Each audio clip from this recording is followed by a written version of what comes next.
Knicks trying to wait till the end. Brunson puts up a three. Bang! Bang! Jalen Brunson hits the three with 4.3 remaining.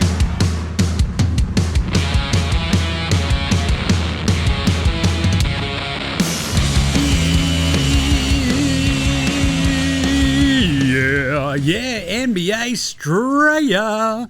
How are you going? Hey, you going here right? You should be. Why is that, Jim? Well, it's Friday. Yesterday was Thursday. Today's Friday. TGIF, am I right? We're all getting in on the tins. It's going to be awesome.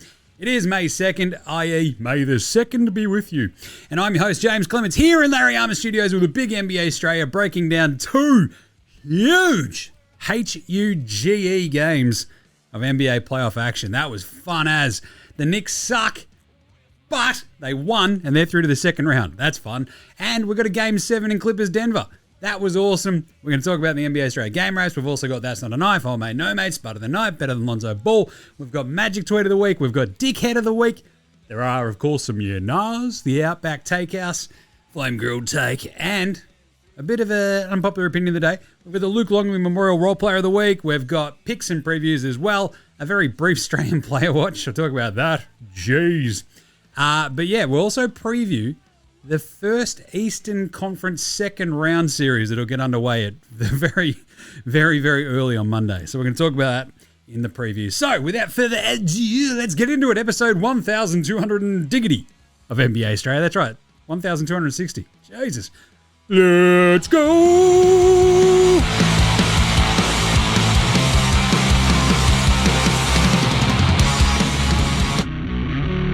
This is Josh Giddey. G'day, this is Andrew Gay. This is Jack White. This is Joe Ingles. This is Darcy Daniels. This is Chris Anstey. This is Matthew Delvedova. This is Shane Hill. Hi, this is Ryan Brockhoff. This is Mitch Creek. This is Nick Kay. You're listening to NBA Australia. And you're listening to NBA Australia. And you're listening to NBA Australia. And you're listening to NBA Straya. You're listening to NBA Straya. And you're listening to NBA Australia. You're listening to NBA Australia. And you're listening to NBA Australia. And you're listening to NBA Australia. And you're listening and watching NBA Australia. This is NBA Australia. Let's do it. Watch out for the shark attack. You better. We better watch out for the Dyson and Josh Giddey attack. Good to see them doing some photo shoots. Interested to see what it was. We've got some new Boomers uniforms, which is kind of fun too. So let's start there with the daily. Oh, it's a whip around as a gym. Yes, love a good Friday whip around. More like a Friday 10. Before we do anything news, you should be watching on the YouTube. I'm wearing, I don't know if you're like me. I just find shit in our room where I'm like, hey, I didn't even realize I owned that. That's awesome. Wearing this sick Vancouver Grizzlies t-shirt. I fucking love it. And I had absolutely no idea that I owned it. That's awesome. Like, how good is that? Anyway, so that was fun. Go check out the YouTube. It's always fun. You see me just wandering around causing all sorts of havoc. Hey, let's start with some news. Boomers singlets. It's kind of fun. They look pretty good. I just kind of wish we'd get the fucking colours right, you know? Just always looks a bit weird and a little bit out of whack. But the greens look nice. I'll give them that. Anyway, go Boomers. Right. Otherwise, let's get to the NBA gear. Darius Rucker, Judy Garland. We're talking about this Pacers Cleveland series later on. But Darius Rucker, Judy Garland. So Darius Garland is a little bit of concern about his health, according to Kenny Atkinson. I feel like they pretty much, need him. Get by the Pacers, just saying, because if you don't have him, it gets a little bit wonky very quickly. Other bits and bobs, Jrue Holiday won the Sportsmanship Award. Oh, isn't that nice? Which is like, it kind of should be the Patty Mills Award. The Patty Mills teammate, legend, everybody waves a towel like me because I'm awesome kind of award. But the Sportsmanship Award, he's won it the second time. He's the fifth player to ever win it twice. That's kind of nice. I like that Kyrie was third. That's great. But it's the players who decide the award winner. So it's basically all the players going, this dude rules. We like him. So good job, Jrue Holiday.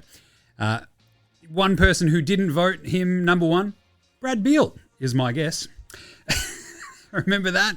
Brad Beal, I don't want to be like Jrue Holiday. I'm Brad Beal. What? Shit. Okay.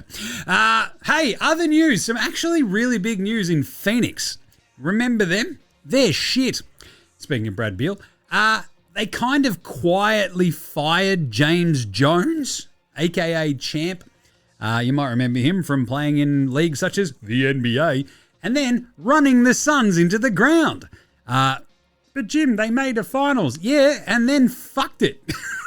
Just like terrifyingly royal fashion. So they've named a new head of basketball ops, promoting Brian Gregory as their new GM. James Jones hasn't been fired. He's now a senior advisor. That's just busy work, right? That's just like the work experience kid. You're giving him busy work. Hey, James, could you, just run your eyes over this, man?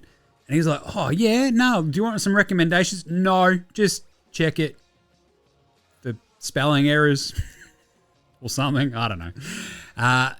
They also made some other moves in their front office, which is basically Matt Ishbia going, you guys have all fucked this, especially you, Champ. I still like you, though. You're a good hang, so we'll keep you around as a senior advisor. So that's like one of my dream jobs, senior advisor. It's like, what do you do? Give advice. Is it good? Doesn't have to be. I just give it. It's fine. But, I mean, when the dude giving the advice is the bloke who gave away 5 firsts for Kevin Durant, completely sank your fucking entire team after also then going to get Brad Beal with a no-trade clause, and then having to give away another first-round pick to get rid of Yusuf Nurkic after you got Yusuf Nurkic in a trade that gave up DeAndre Ayton and Toumani Camara. 2 dudes who are pretty good. Oh, but Ayton wasn't fitting in Phoenix. It's like, he fit in a fucking lot better than Yusuf Nurkic. What are we doing?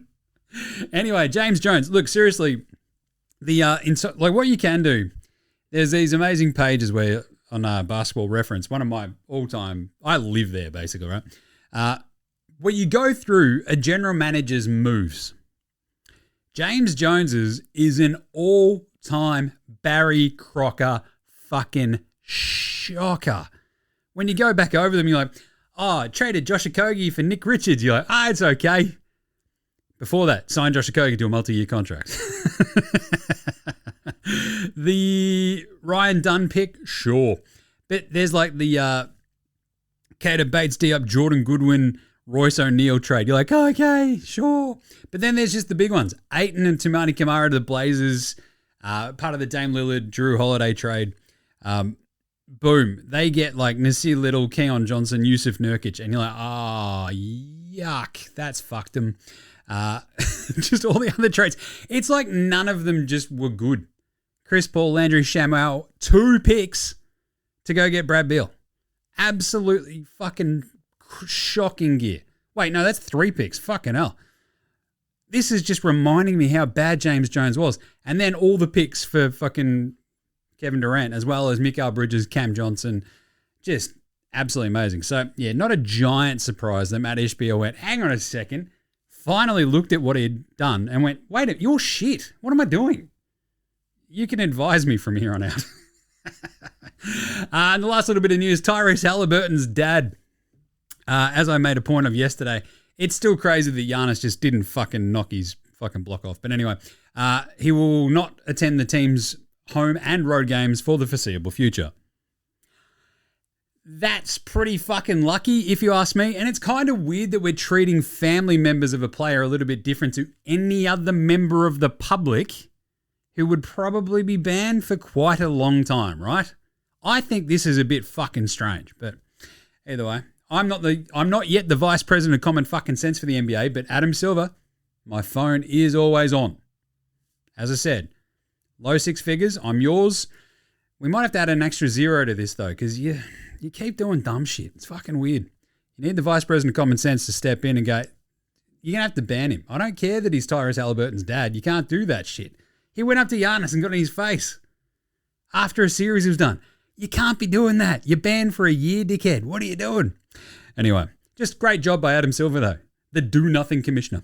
Right, let's do some game wraps from today's awesome games. Game wraps. The Knickerbockers rode Jalen Brunson to an amazingly stupid win against the Detroit Pistons.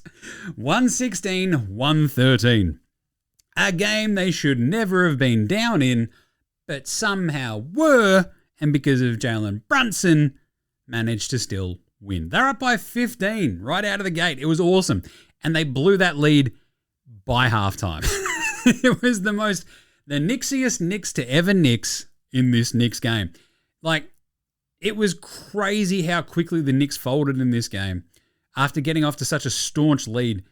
And I think, as I tweeted out, like, Karl Anthony Towns, don't do a dumb foul challenge in a big spot in a playoff game.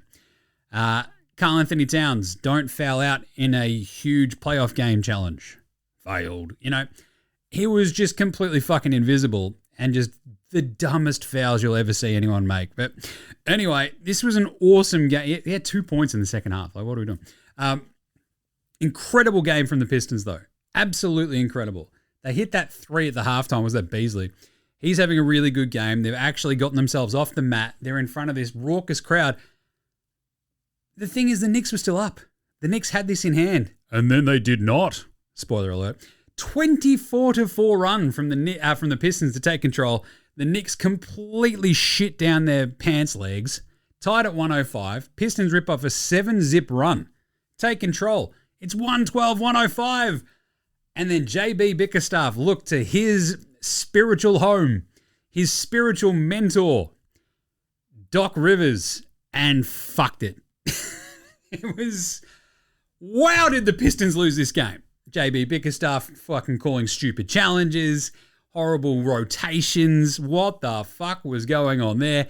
Cade misses a go-ahead bucket. Knicks with a chance to win it with 20 seconds left. Jalen fucking Brunson hits an insane three. It was gnarly. So you might remember, what did I say at the stop? 116, 113. That's right. It's an 11-1 run down the stretch by the Knicks to win this game. You have this incredible tip-in by Mikal Bridges. Absolutely incredible. Thing is, like, you've also got Brunson like limboing away from Schroeder at one point to get one up and in. Cat has like a free throw. Oh, he misses one of them. Jesus. Thing is, like, the tip-in off the Brunson miss was incredible by Bridges. Off they go. Then the fucking 1-2 skidoo. Jalen Brunson sends Orsar Thompson fucking skating off into the distance. Steps back. Nails one of the amazing fucking game winner threes you'll see. Series-ending shots. Like, there's very fucking few things better. That was awesome. 4 seconds for the Pistons left, though. So it's not a buzzer beater. And they fuck it up. Turnover off Beasley's hands. He goes all full Butterfingers. And, basically did the Gary Terrence Trent D'Arby Jr. from the other day. So, bit of a rough end for the Pistons there, Jim. Yeah, and it fucking sucks because I love this Pistons team. I did pick the Knicks today, but once they started shitting themselves, I'm like, let's fucking go Detroit. I desperately wanted to win by 1 because I think we had the Knicks plus 1.5. But I just wanted a game 7 back at MSG. I think that would have been absolutely fucking raucous and it would have been awesome. But instead, Jalen Brunson has other ideas and nails a game winner. So Cade ends up with 23, 8, and 7. Misses all of his threes. He went 0 of 8 from downtown. So we talk about Cade Cunningham. I'll talk about the Pistons a little bit later in Nars. But that's the next step, right? Just become a fucking dead-eye shooter. You are laughing, son. 21 and 6 for Jalen Duren. He had an awesome series. He grew up a lot. I feel like he showed us a lot, which was very, very cool. I love me some Jalen Duren. Enjoyed his series. Orsar Thompson. Fucking talk about awesome Thompson. He was incredible. 17 and 6 with a couple of blocks, couple of steals. The moment wasn't too big for him for the most part. There's a couple of other little skidoos here, especially at the end when he gets got by Brunson, but still, awesome series for him. Great learning experience. Beasley, he had 20 points. He went 6 of 13 from downtown. Dennis Schroeder, I am German Rondo, went MIA when it mattered most. Classic Dennis Schroeder, 9 points on 9 shots. Hardaway the lesser. Oh boy, Jim, did you enjoy this one? Oh, maybe, because he's fucking just, he's a top 5 frustrating player in the NBA for me. Like, it's just talk about fucking hot and cold. It's just, he's a pair of taps. They should call him Tap Hardaway the lesser. He shot the magic number. We'll talk about that later. 1 of 6 from downtown and 7 points. At home. Brutal. Like, they can't show your dad that much if you're that shit. That should be a rule. Right? It's like, there's Tim Hardaway Sr. Yeah, and his son's playing like fucking dog shit. You just can't show him then. Because that's just embarrassing Tim Hardaway Sr. He'd be like, fucking, I'll get out there and kick some ass. My fucking idiot son can't do shit. And for the Knickerbockers of New York City, of course, Jalen Brunson, 40. He was just the clutch player of the year. Gets named it at the start of the week. Hits a fucking series-ending dagger to finish off his week. That's a hell of a week. 25 for Mikal Bridges. He had a really good game. Couldn't hit a 3, but hit everything else. OG Anunoby, 22. Josh Hart had 13, 10, and 4. The fact that Brunson and Hart both played through injuries clearly and stepped up so much was just a testament to Tibbs running them into the fucking ground, but still, they won. And Karl Anthony Towns, as I said, Karl Anthony Towns show up in a big important game challenge. 10 points on 10 shots. Thanks for coming, Cat. Oh, you had 15 rebounds, Jim? Yeah, because he's fucking a foot taller than the rest of the fucking Knicks. Like, what do you want me to say? Anyway, the Knicks win 4-2. As we predicted, actually, we picked 3 of the 4 Eastern Conference playoff series on the nail, actually. The only one we got wrong was the Cavs actually sweeping the Heat because Miami completely shit themselves and were wildly fucking embarrassing. So we nailed the other 3, though, on the head. So wins there, just saying. Hey, then we had another cracker. Denver at the Clippers. We're going to Game 7, baby. After the Clippers win at 111-105. Fucking hell.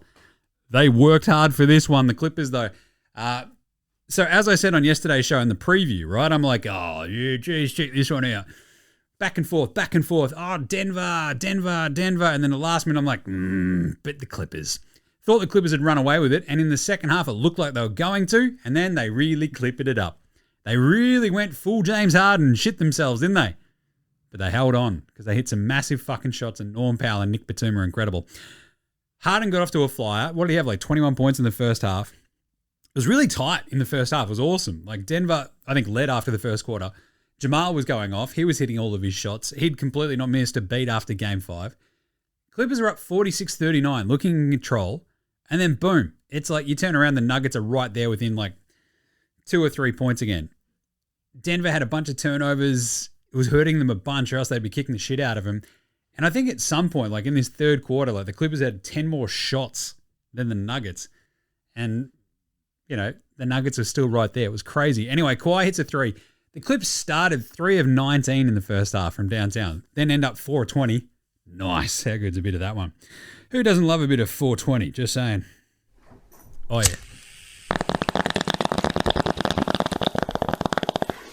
I had an excitement quiver. There you go. Speaking of which, how good is it that Kendrick Lamar is going to Ballarat? I love this. Did you see this? He got announced for Spilt Milk, playing in Ballarat. I mean, I assume that he's just there for the chips and gravy. He's probably going to go visit the Muller Keep. Probably get a wood-fired pizza from the Forge. Which pubs are going to go to, Jim? I don't know. You have a couple of jars down at Irish Murphy's.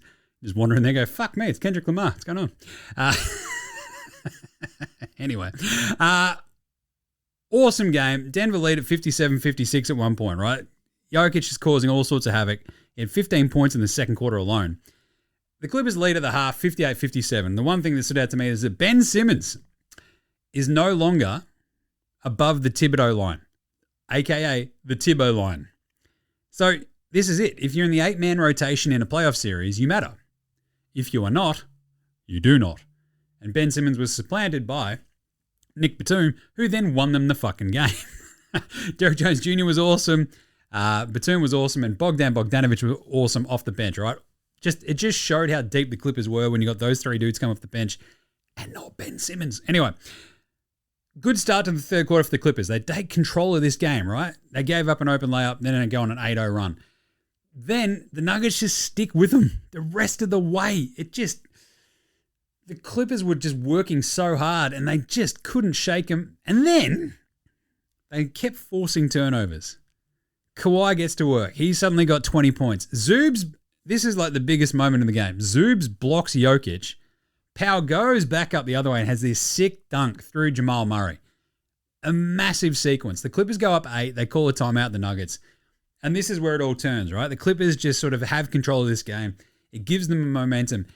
And this is where the Intuit Dome comes into it. That fucking place was Moroccan.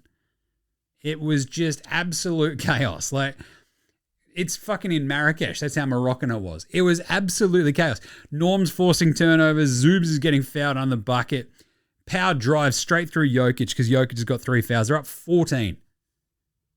Brown hits a 3. It's 11 points. Nuggets hadn't scored in 5 minutes, basically. Norm then smokes a 3. He had 11 points in the third quarter. They're up 14 again. Derrick Jones Jr. 3. Brown answers. It's still just, they're hanging around. Zoobs hits a runner. They're up 14 again. Jokic hits a 3, which didn't look like a 3 to me, but they scored a 3, whatever. Still an 11-point game. And then Denver have a chance to get it back into single digits before going to the fourth quarter, and Derrick Jones Jr. comes up with this sick block. They stay up 11, and I felt that was fucking crucial. Double digits is such a big mental hurdle. When you look at the score as the opposition, you go, fuck, man, we score like 5 buckets. Jesus. Anyway, 90-79 going to the fourth. Rusty misses. You see Harden smoke a 3. It's a 14-point lead. It's still a 12-point lead halfway through this fourth quarter. It's just sort of back and forth, a bit of an arm wrestle, but the Clippers have got control. Bogdanovic just smokes a 3. He's only 3 in the game. They're up 15, 105-90. Then what happens, Jim? Well, 15-6 Denver run to finish off the game and scare the absolute fuck out of every single Clippers fan because Stan Van Gundy was on this. All the Clippers did from basically that point on was go into prevent defense and prevent offense, where it prevents you from scoring and stopping the other team from scoring. This is a big NFL thing, right? Prevent defense. It never fucking prevents shit. And when you go, oh, we'll just burn the shot clock all the way down to the fucking wire and then take a bad shot, we're still going to win. It fucking didn't look like it for a big chunk of the last bit of this game. They got it all the way down to 6 points, 4 points, whatever. To the point where it's just like, Harden, just run some normal fucking offense. The only reason they won is that, you basically get this, they just give up bucket after bucket after bucket.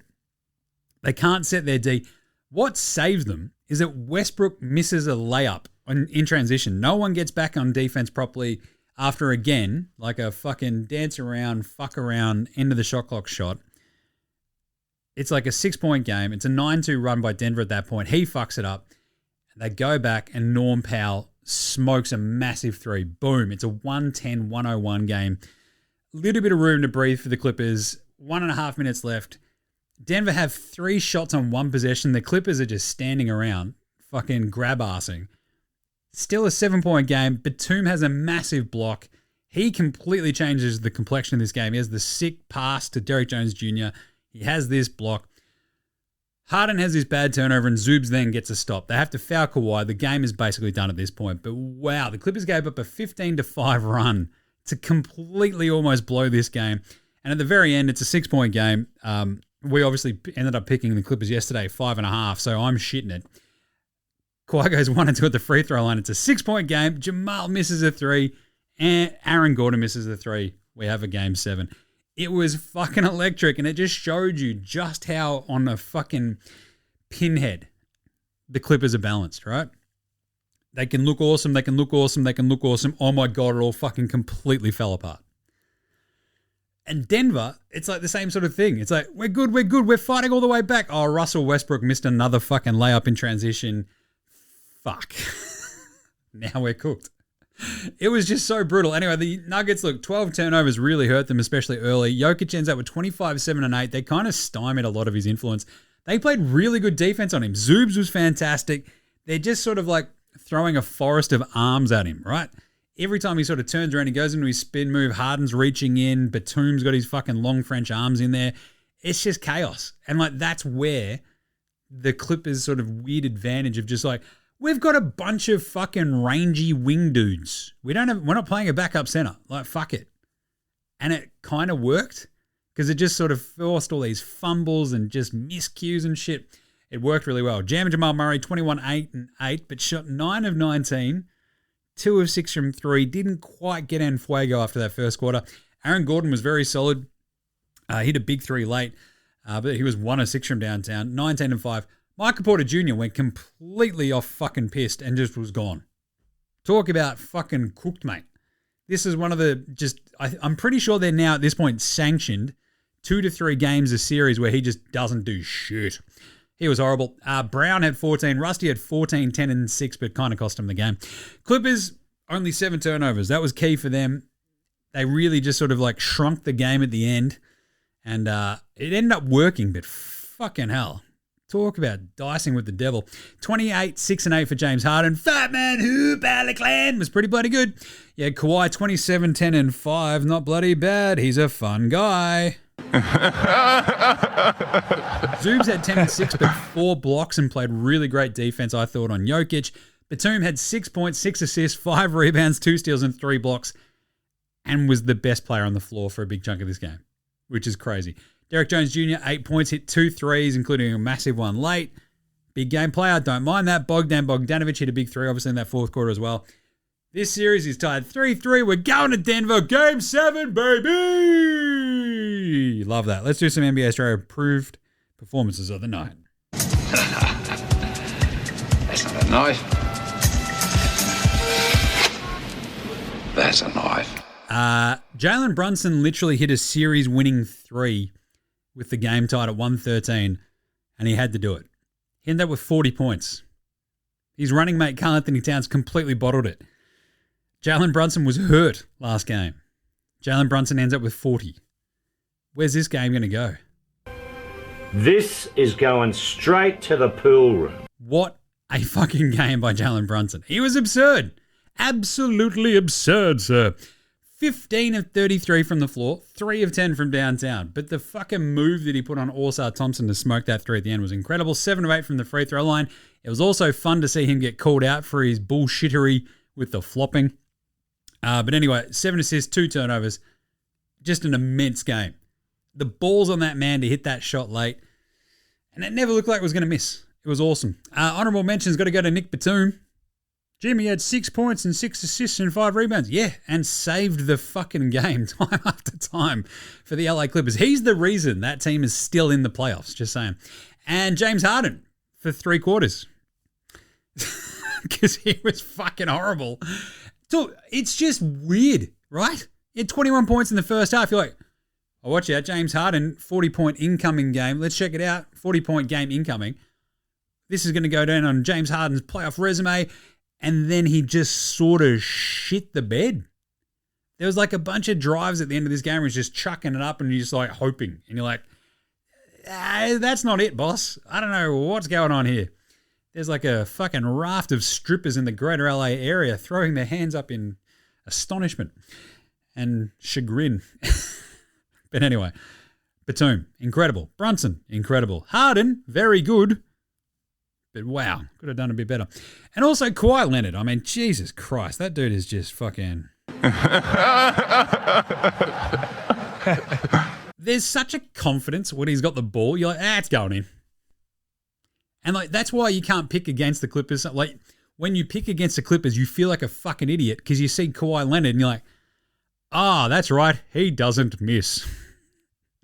And he had a couple of misses like towards the end of this game, but then he also hit some shots and you're like, yep, that's why he's fucking Kawhi Leonard.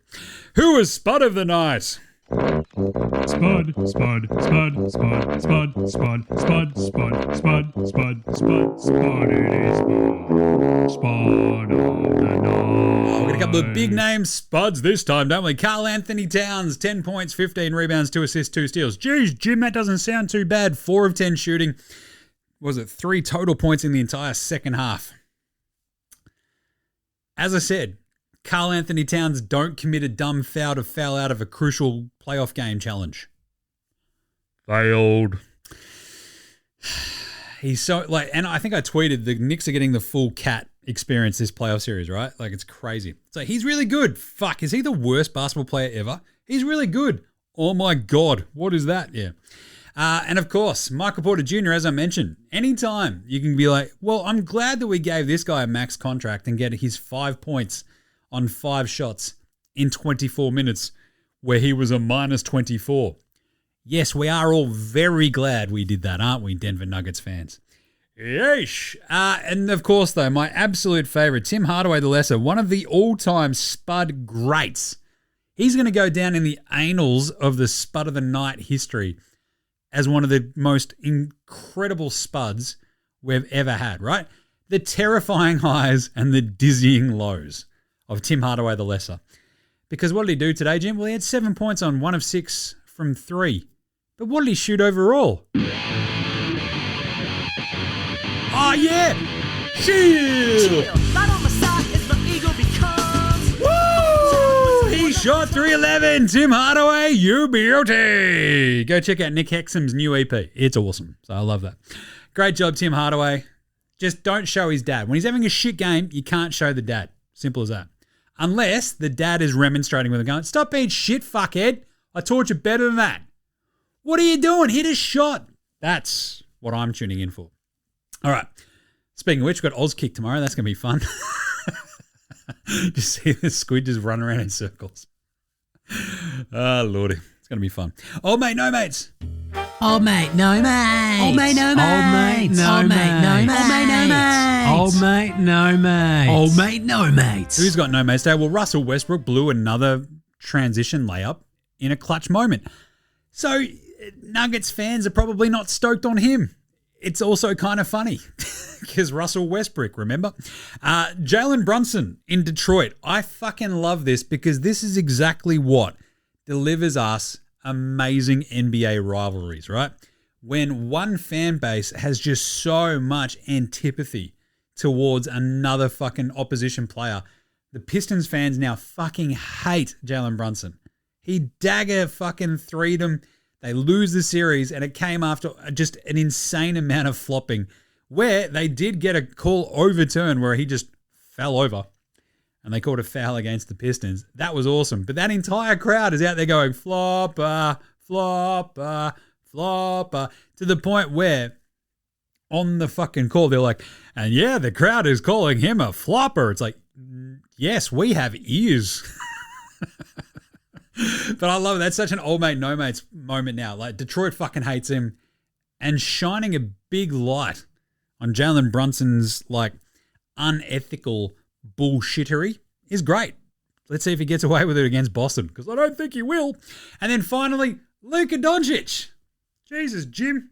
We're sticking the boots into the Lakers still. Well, yeah, it's NBA Australia. That's what we do. The Lakers stink! And JJ Redick hates his team. I love it. It's like, without naming names, JJ Redick said that the Lakers roster has to get in championship shape. Do you think he was just on the phone to Nico Harrison? Nico's like, hey, JJ, if you could do me a real solid and call Luka a fat prick, that'd be fucking great, mate. And JJ's like, yeah, fuck. The only reason we lost is because fucking Luka's a fat bastard. Like, what are we doing? Luka had too many beers this series. That's why he fell and hurt his back. He went on to say some players are in phenomenal shape. I love you, LeBron. And others could have been in better shape. Fuck you, Luka, you fat prick. Yeah. Collectively, they need to be in better shape. I.e., Luka, get your shit together or I'll fucking smash you. Who copped the pantsing today? What was the pantsing of the night? What do you reckon? Pantsing of the night. It's got to go to Norm. Norm Powell went absolutely through Jamal Murray on that sick dunk after that Zoobs block. It was awesome. Norm Powell's an underrated dunker. He fucking yammed that one on him too. I also very, very, very much enjoyed Jalen Brunson somehow keeping his balance and doing the limbo while falling backwards and then like keeping his balance and laying it up and in around Dennis Schroeder. That was incredible. Absolute pantsing. Better than Bronny James, Ben Simmons, and Lonzo Ball? Lonzo was the best player in high school. He was the best player in college. You think he'll get to the pros and be like, I made it to the pros, now I can be average. We're coming for everybody. Coming for everybody, the Thompson twins. It's like each game, they have to up the other one. I fucking love it. 17, 6, 1 and 3 for Orsar, a.k.a. Awesome Thompson today.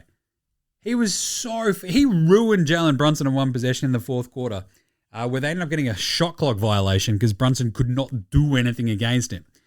And then Brunson took that personally and hit a series-winning 3. But still, awesome Thompson, awesome Thompson. He was fucking awesome. Love that. How about we do a bit of everyone's favourite? Oh, yes, because we've got a couple of good ones here too. It's time for the magic tweet of the week.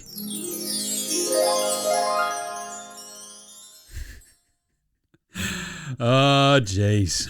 This was good. I have full confidence that Luka and LeBron will take care of business and beat the Timberwolves tonight.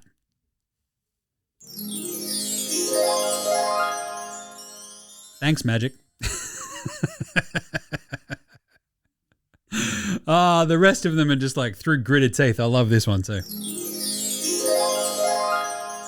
Congratulations to my good friend, Minnesota Timberwolves owner Alex Rodriguez, superstar Anthony Edwards, and the entire Minnesota Timberwolves team for beating my Lakers and advancing to the next round. The reason the Lakers lost was because they played awful on defense, they were too small, and the Timberwolves dominated them in the paint. There you go. You heard it here first. Thanks, mate. Thanks, Magic. All right. Good stuff there. Let's finish it off with a dickhead of the week. Dickhead of the week. Oh, yeah. Let's do it. Dickhead of the week. This has got to be Jimmy Butler for saying, I want it on record, I do not like Dylan Brooks. It's not the sentiment, because no one likes Dylan Brooks. But to go out of your way to say, I want it on record that I do not like Dylan Brooks is a dickhead move. Like, you could also just say, oh, hey, fellas, yeah, just get a. My name's Jimmy Butler. I don't like Dylan Brooks. Just FYI. You don't have to say, for the record, I don't like Dylan Brooks. That's implied. Like, no one. Like, Dylan Brooks' family are probably like, fuck, this dude sucks. Like, could you imagine Christmas with Dylan Brooks up there in Canada?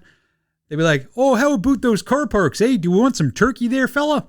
And he's like, fuck you, slaps it out of their hand. They're like, I fucking hate you, pal. Jesus. Gee willikers, sir. God, golly. Everybody hates Dylan Brooks. Jimmy Butler, you don't have to point that out. Anyway, let's do some yeah-nahs right after this. This is Cam Glidden. This is Anthony Drimmick. This is Mitch McCarron. This is Jason Kadee. This is Darryl McDonald. Hey guys, this is Hugh Greenwood. Yo, what's going on? This is Illy. This is Mark Worthington, or commonly known as Wortho, and you're listening to NBA Australia. You're listening to NBA Australia. And you're listening to NBA Australia. And you're listening to NBA And you're listening to Australia. NBA Australia. You're listening to NBA Australia. And you're listening to NBA Australia. You're listening to NBA Australia.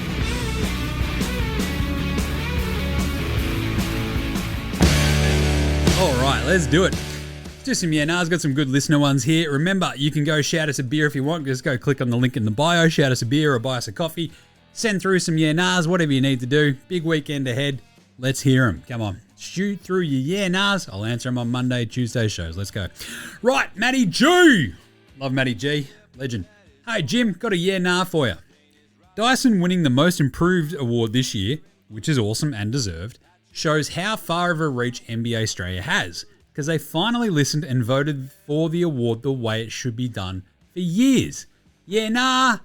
Yes. I mean, if you've been listening to NBA Australia over the years, and I hope that you have been, this has been one of my pet fucking hates. Obviously, the Most Improved Player. It's like, what's expectation versus reality, right?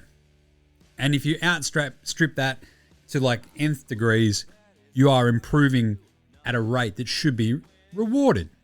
But if your expectation is already up here and you're just playing up to that expectation, that doesn't match up, right? So I love that from Matty G. This has been a long time NBA Australia campaign. Not that campaign, the one that looks like the sloth from Ice Age campaign, like a political one, but oh god. Jeez, who can't wait for the democracy sausage tomorrow? Jesus, I just want the fucking ads to end. Christ almighty. Anyway, thank you, Matty G. Yes, they finally listened and they finally got the award right. The 15 people who voted for Cade Cunningham should be fucking punched in the back of the head. Just saying. Matty O, he had a good one. Brunson was amazing, but I feel the Pistons cooked it at the end. Missed the free throw, didn't box out Bridges for the tip-in. Cade, tough missed layup. Yeah, nah. Yeah. The JB Bickerstaff shitting himself at the end of the games. Every Cavs fan is like doing the Leo meme and pointing at the TV going, oh, hey, there we are. Hey, told ya. That's the JB Bickerstaff we know. I think he's a really good coach in getting players to believe in themselves And I think he's gotten better over the years at some of the situational stuff, but still leaves a lot on the table. And it's like that's the sort of next level that you saw Kenny Atkinson come in and take over with Cleveland that has just completely catapulted them to the best fucking record in the East, right? So, yeah, JB might have helped cook that Pistons game for them. But also, that's what happens to young teams. Like, well, at least teams that are led by two really good young players in like Kay Cunningham and Jalen Duran, because everybody else in that team is actually like a bit of a wily old veteran, aren't they? Tim Hardaway, the lesser, Beasley, Tobias Harris, etc.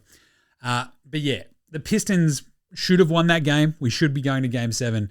But their lack of poise, their lack of composure, not boxing out on the Bridges tip in, it's a bit of a tough one.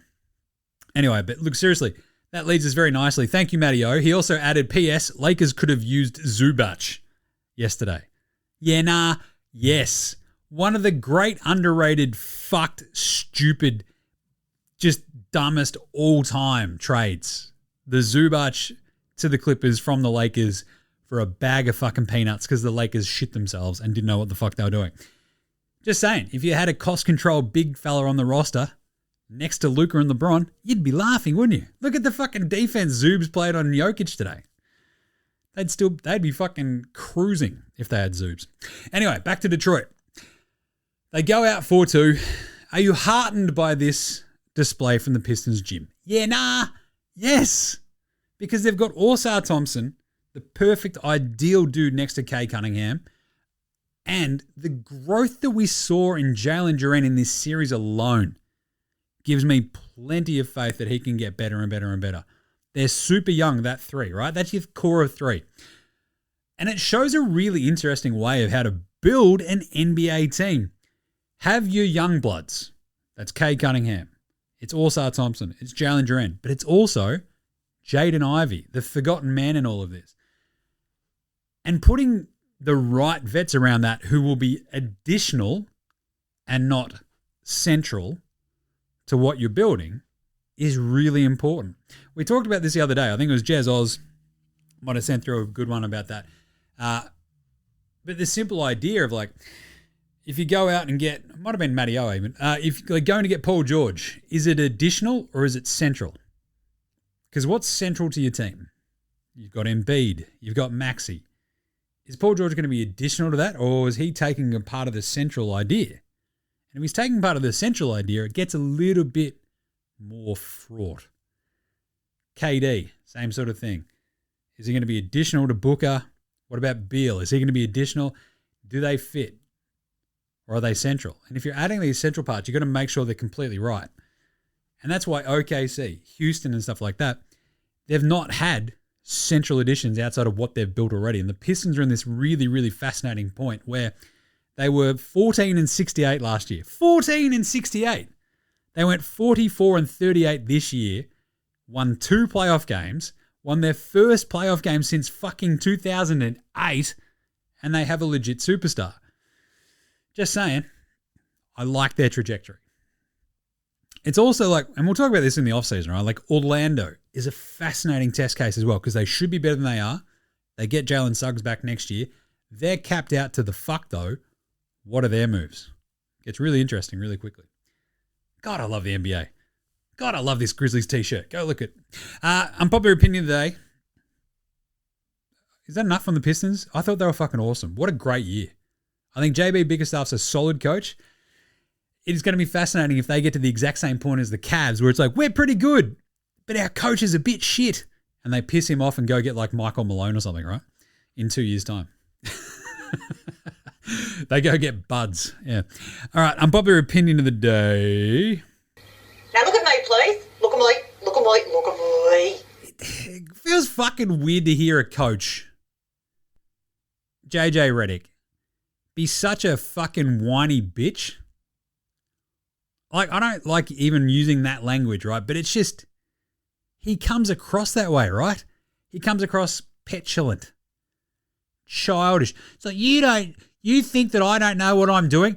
No, because you played your entire fucking starting five for 24 straight fucking minutes in the second half of a playoff game, and then we all wonder why they're all fucked for the next one, JJ. Oh, you can't question my coaching now. You've never coached before. I think we can. And then he's out there after the game going, yeah, a bunch of fat pricks on this fucking team. I tell you what, they need to get in better shape or I'll bash them.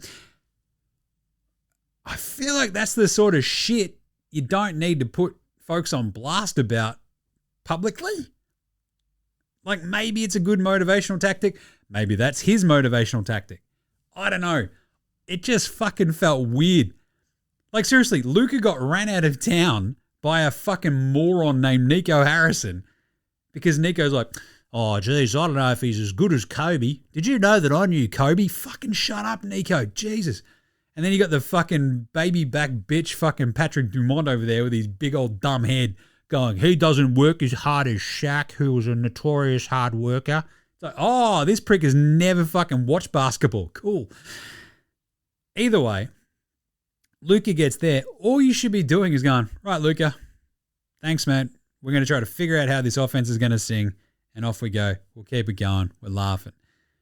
It's definitely not too crazy to go, hey, JJ, maybe don't call out your team for being out of shape when they've rushed back from injuries, when LeBron's 40 and a fucking physical miracle. But anyway.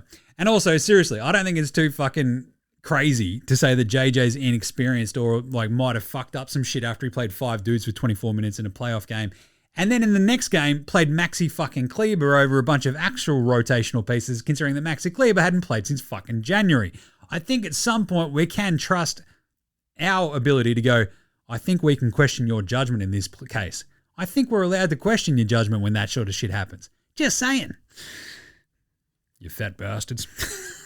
All right, finally, how about a bit of Outback Takehouse? It's Friday at Outback, and you know what that means? Oh yeah, 4 for 1 tasty ice-cold Foster's Lager. That's right, icy cold oil drum cans the size of your fucking head. 4 for 1, only at Outback. It's Australian for beer. And today's fine grilled take is, you know what the next move for the Detroit basketball Pistons should be? 2 words and 87 syllables. Giannis Antetokounmpo. Only.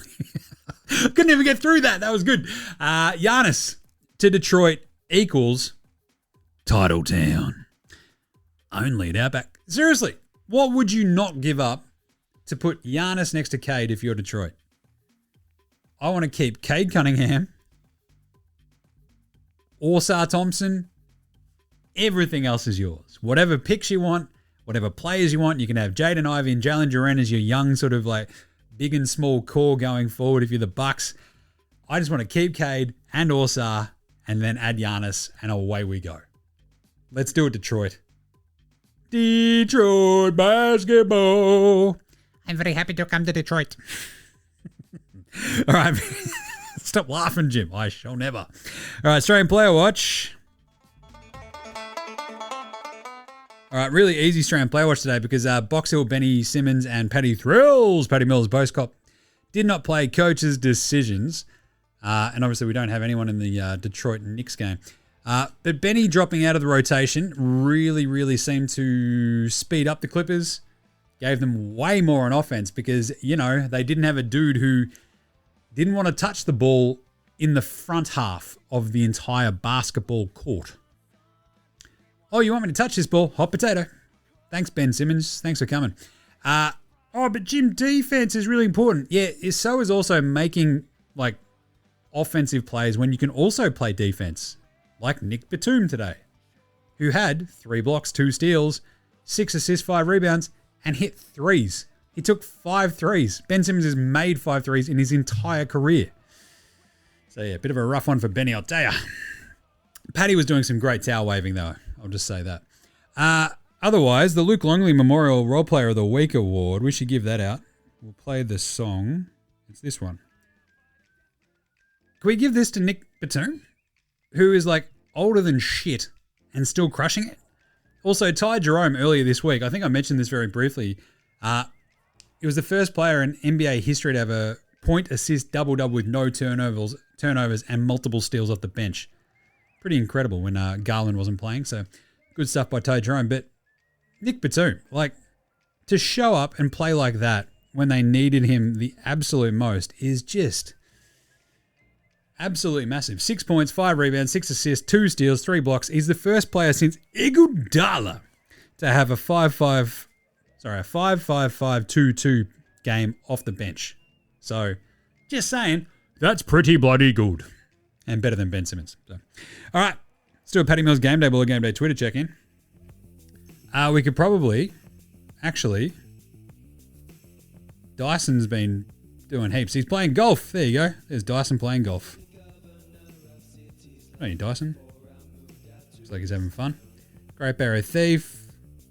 And he's has good chat about how he's going to go and... I actually love this. He's like, yeah, I want to win it again. I want to keep improving. I want to be an all-star. And to be honest, he could win it again next year. He's that fucking good. He could be the best defensive player of the year and most improved next year. Let's lock it in. Love that. All right. Let's do some game previews for tomorrow. Game previews for this and the weekend. For tomorrow, Sunday, and actually, we have the first second round series beginning on Monday. So, tomorrow, we have Golden State hosting the Houston Rockets. Staying alive. I had fun making that video this morning. That is at 11 a.m. tomorrow morning, which is good because it's after Auskick. I have the squids running around, causing all sorts of havoc. Get home and watch this. Dad needs to sit on the couch for the next 2.5 hours. You boys are right. Houston are 5.5-point underdogs. They are 3-2 down in this series, of course. So, what happens next? Does the Houston defense kick back in on the road? Does Golden State's experience get them over the line? Do we get more playoff Jimmy and playoff Steph? How about yes to all of this? I think Houston's defense kicks in a notch. I'm going to take Houston plus 5.5, but I think Golden State, even though I tipped Houston 4-3 in this series, I think Golden State could win this in a real fucking tight one. Or Houston could just be like, hang on a second, remember in game 4 and 5, those moments where we're just like, we are a lot quicker than these dudes. And especially in game 5 when they realized, wait a minute, we're way quicker than these dudes. Let's just fuck them up. If they can just harness that again in game 6, they could run away with this. So I think Golden State's margin for error feels a lot greater than Houston because of that egalitarian offense of theirs, which is, I mean, you are relying a lot on Fred VanVleet and Jalen Green, but by the same token, like, LP Şengün has been feasting. Amen Thompson, if he has another good game, you're laughing. They don't have a giant amount of like, oh, we can trust this guy off the bench to come in and like hit some shots, but between Dylan Brooks and Fred VanVleet, hopefully your old heads sort of keep you sort of balanced and settled. I think Houston can win this, and if Houston can win it, I'm taking the plus 5.5 against Golden State. Even though if Golden State win, I think it's a close one, and I'm happy to take the plus 5.5 for Houston too. And then Sunday at 9:30 a.m., the Clippers visit Denver. This is going to be an absolute belter of a game 7. The obvious lean is towards Denver at home, where they just beat the Sands hell out of the Clippers last time. They are 1.5-point underdogs, however, at home. And that sort of threw me for a bit of a loop because I initially went, I think Denver are too good. And then I watched today's game again, just looking at it going, well, I didn't watch it again. I thought about it again. It's like, Denver had a pretty solid, everybody apart from Michael Porter Jr. gave them something. And they were still getting fucking boat raced at one point. I think it feels like Denver might not have it this year. And if Jokic has one quiet game, they're fucked. The Clippers played up to their absolute best, though, today. They got an incredible Batum game, an incredible Harden game.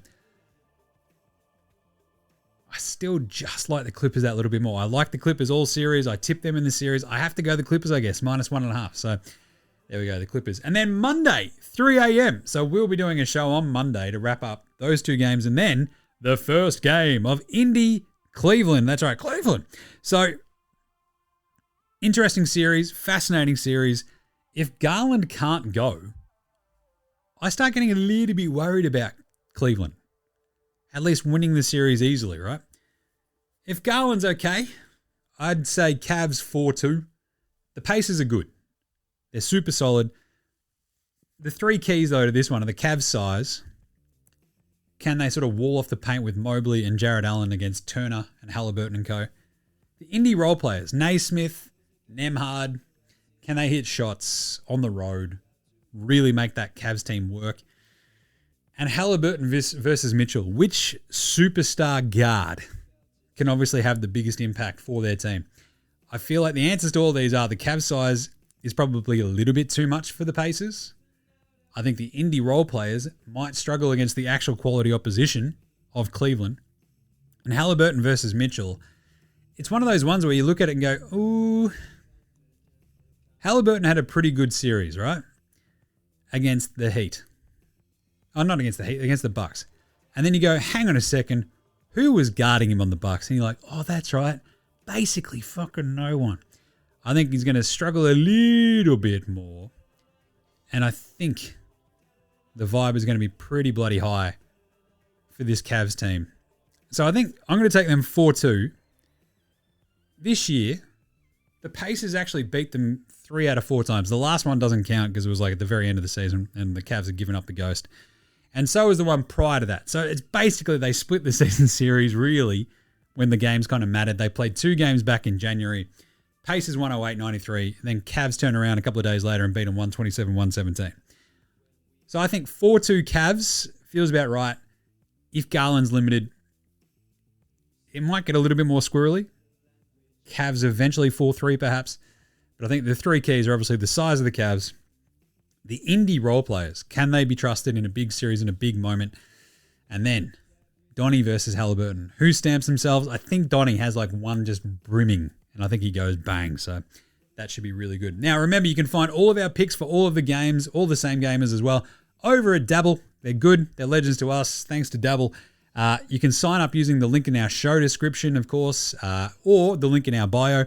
And you can follow along, copy all the picks, etc. Same gamers. Just basically all of our game picks go in there too. So you can track all that. We are, and I checked the numbers on this, we're at 59% for the playoffs, which is pretty bloody good. That actually might be higher today because, again, we went 2 of 2 yesterday, 2 of 2 today. So it's actually probably at 60%. You little ripper. So that's going to be fun. So there you go. Go check it all out at Dabble. Chuck us a follow, chuck us a copy, help your mate Jim out, and help keep this pirate ship alive. The same thing goes. You can go jump in the link in our bio and buy us a beer if you want. Shout us a beer. Be much appreciated. Because that's it for this week. For today, for tomorrow, for Saturday. We'll be back on Monday to wrap up what will be an awesome set of games. Because I don't think I'll be doing a Sunday night show after the game 7 early in the morning. We'll see how I go. But I don't think that. I think we've got something on Sunday. But anyway, either way, we'll be back on Monday. Regardless, if I pop up on Sunday, I'll pop up on Sunday. You know, don't count me. Cut your mate Jim some slack. Got to hang out with the family at some point. But we'll be back on Monday, so make sure you're following NBA Straya on Twitter, Facey, IG, TikTok, and YouTube. Jump in the comments. Send through some DMs for some whatever you got to do. Jump in the comments on YouTube. Tell us how much you like this Grizzlies top. I fucking love it. God, it's a good t-shirt. Get around NFL Straya as well with myself and Gaz. Chuck us a rating review on your Apple Podcast, your Spotify, YouTube, whatever app you use on your weird Android phones. It does help out, so please help out in a way you can. As I said, shout us a beer if you want. Jump in the link in our bio. You can buy us a beer or buy us a coffee, whatever you need to. Or you can follow us over at Dabble. Use the link in the show description. Sign up that way. We'd appreciate you. Otherwise, big thanks go to From Oslo for the intro and outro song They Rule. So do House Hats, Joshua Del Rentis, Fascinated Goldmines, Ramshackle Army, Iowa, Section Green, and Dozers. They're behind all the tunes you hear, so smash them on Apple Music, Spotify, however you listen to your bands. Bandcamp's always a good one. NBA Australia Sports Train Band, so should you. And that's it. We'll close out with a Cooking with Bainesy for your weekend. And we will catch you on Monday, you dickheads. This is NBA Australia saying, how good are these playoffs? Jalen Brunson! Look after yourselves, would you? Later, Hosanna!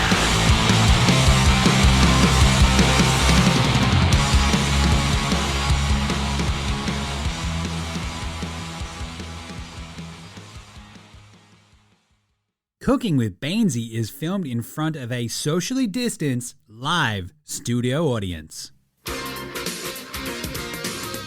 And now it's time for Cooking with Beansy, with your host, Aaron Bangers Baines.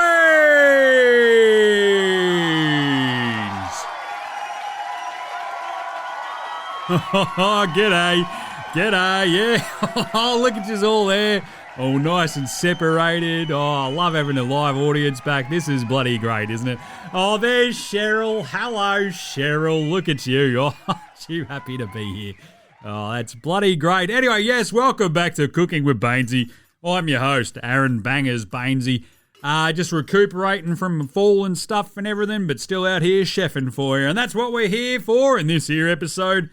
I've been learning some new cooking techniques, and this one is an absolute bloody ripper. I'll tell you what, because today we are going to whip up one of my absolute favourites. It is an absolute delicacy no matter where you go in the world. You can have whenever. That iconic classic. It's good for brekkie, lunch, dinner, midnight snack. That's right. It's steak. That's right, bloody steak.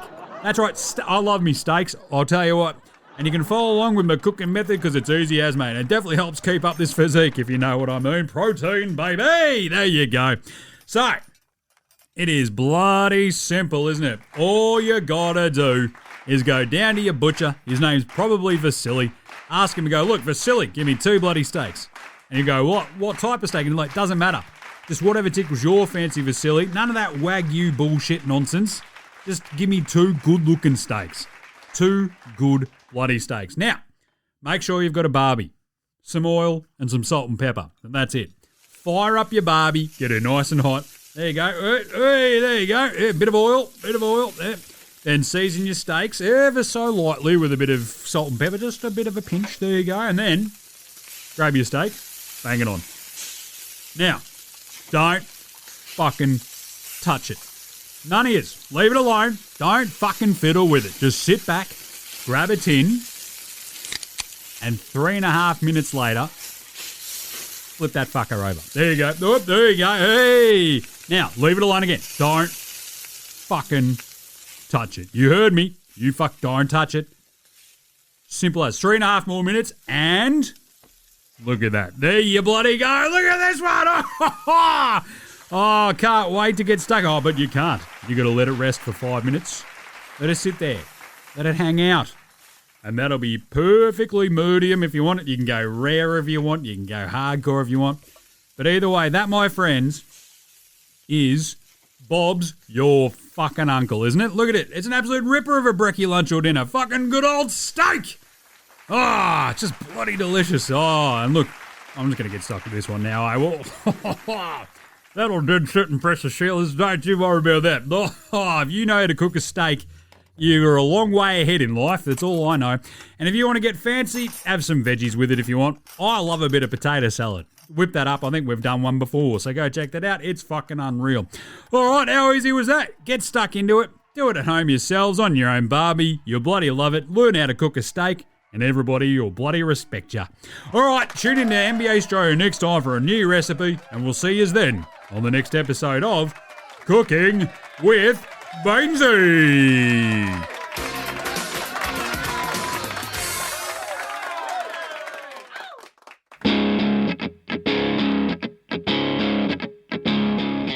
G'day legends, your mate Jim from NBA Straya here. That's right, I'm doing a thing at the end of the show. In the business we call it a thing at the end of the show, I guess. I don't know. Either way, all I'm just saying is just make sure you're rating, reviewing, starring, subscribing across all of the apps that you use for NBA Straya. Jump in the comments, give us a shout. We'll bang you in, yeah, nahs. Any other questions? I'll have a crack. I've got nothing better to do, basically. Also, just ask any questions, tell me what you want to hear from the show, and sing out and let us know. And of course, if you want to help support the show, jump on the old dabble, use that code NBA Straya, click on the link that's in the show description or on the socials. It goes up whenever I do the morning vibes, etc. So, if that's your thing, jump on there, use that code NBA Straya, and remember, look after yourselves, would you?